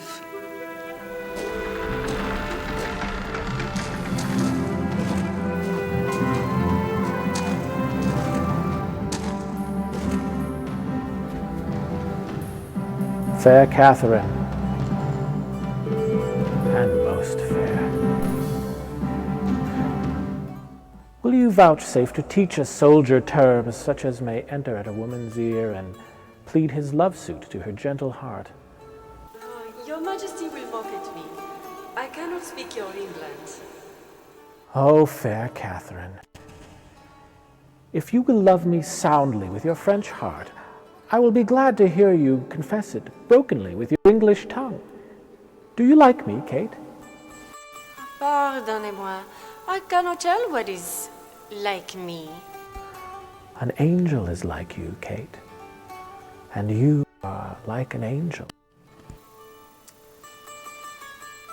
Que dit-il que je suis semblable à les anges? Oui, sauf votre honneur. Ainsi dit-il. I said so, dear Catherine, and I must not blush to affirm it. Bon Dieu, les langues des hommes sont pleines de tromperies. What says she, fair one, that the tongues of men are full of deceits? Oui, that the tongues of the men is be full of deceits. That is the princess. I'm glad thou canst speak no better English. For if thou couldst, thou wouldst find me such a plain king that thou wouldst think that I had sold my farm to buy my crown. I know no ways to mince it in love, except to say directly, I love you. And then if you urge me further than to say, do you in faith, I wear out my suit. Give me your answer, in faith do, and so clap hands in a bargain. How say you, lady? So votre honneur, me understand well. But a good heart, Kate, is the sun and the moon, or rather the sun and not the moon, for it shines bright and never changes, and holds his course truly. If thou wouldst have such a one, take me. Take me, take a soldier. Take a soldier, take a king. And what sayest thou then to my love? Is it possible that I should love the enemy of France? No, it is not possible that you should love the enemy of France. But in loving me, you should love the friend of France. For I love France so much that I will not part with a village of it. I would have it all mine. And, Kate, when France is mine, and I am yours, then yours is France, and you are mine. I cannot tell what is that. No, Kate. Well, I will tell thee in French, which I am sure will hang about my tongue like a new married wife about her husband's neck, hardly to be shook off. Quand je l'ai la possession de France, et quand vous êtes la possession de moi, let me see what then. St. Denis be my speed. Donc, votre est France, et vous êtes mienne. It is as easy for me, Kate, to conquer the kingdom as to speak so much French. I shall never move thee in French, unless it be to laugh at me. Sauf votre honneur, le français que vous parlez, il est meilleur que l'anglais lequel je parle. But, Kate, dost thou understand thus much English? Canst thou love me? I cannot tell. Put off your maiden blushes. Avouch the thoughts of your heart with the looks of an empress. Take me by the hand and say, Henry Plantagenet, I am thine. which word thou shalt no sooner bless mine ear withal. But I will tell thee aloud, England is thine, Ireland is thine, France is thine, and Henry Plantagenet is thine, who though I speak it before his face, if he be not the fellow of the best king, thou shalt find the best king of good fellows. Come, your answer in broken music, for your voice is music, and your English broken. Therefore, Queen of all, Catherine, break thy mind to me in broken English. Wilt thou have me? That is as it shall please to roi mon père. Oh, it will please him well, Kate. It shall please him. Then it shall also content me.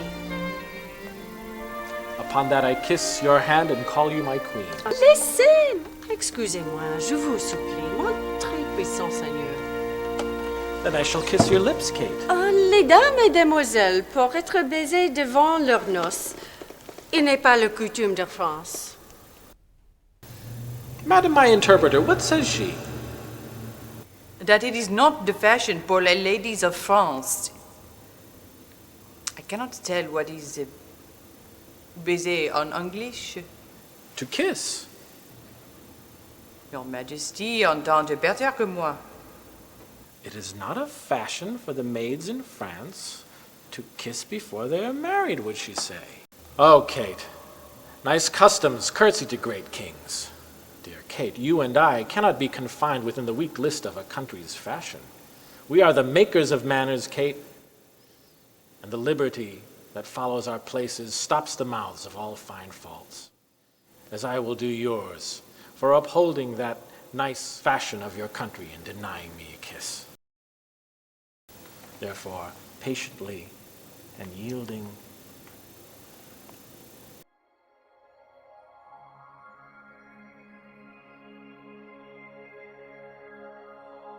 you have witchcraft in your lips, Kate.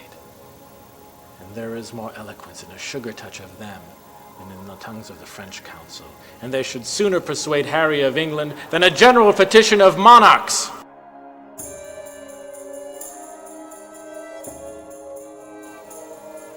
Here comes your father. Take her, thy son, and from her blood raise up issue to me, that the contending kingdoms of France and England, whose very shores will pale with envy at each other's happiness, may cease their hatred. And this dear conjunction plant neighborhood and Christian-like accord in their sweet bosoms, that never war advance his bloody sword twixt England and fair France.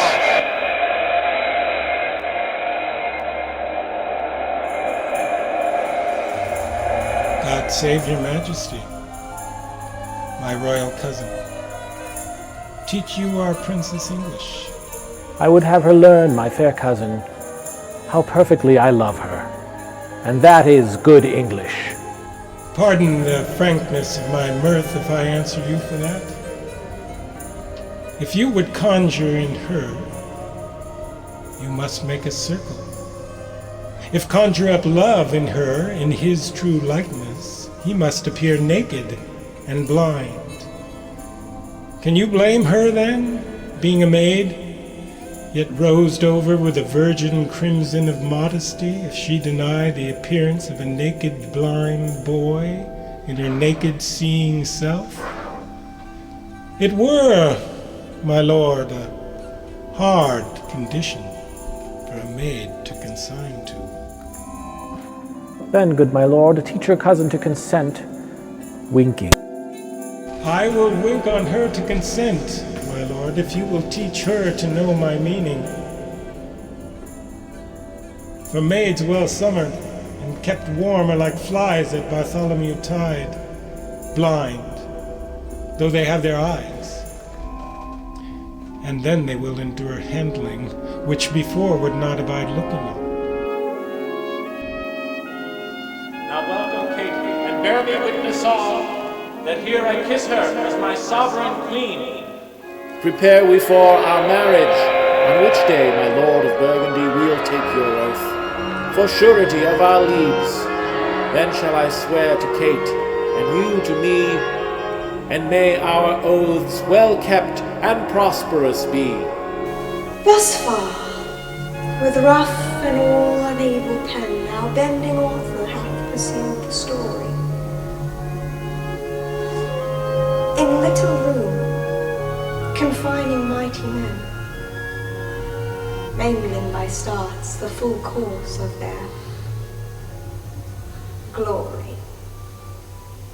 Small time, but in that small most greatly lived this Star of England. Fortune made his sword, by which the world's best guerdon he achieved, and of it left his son imperial lord. Henry VI, in infant bands crowned king of France and England, did this king succeed, whose state so many had the managing, that they lost France and made his England bleed, which oft our stage hath shown, and for their sake, in your fair minds, let this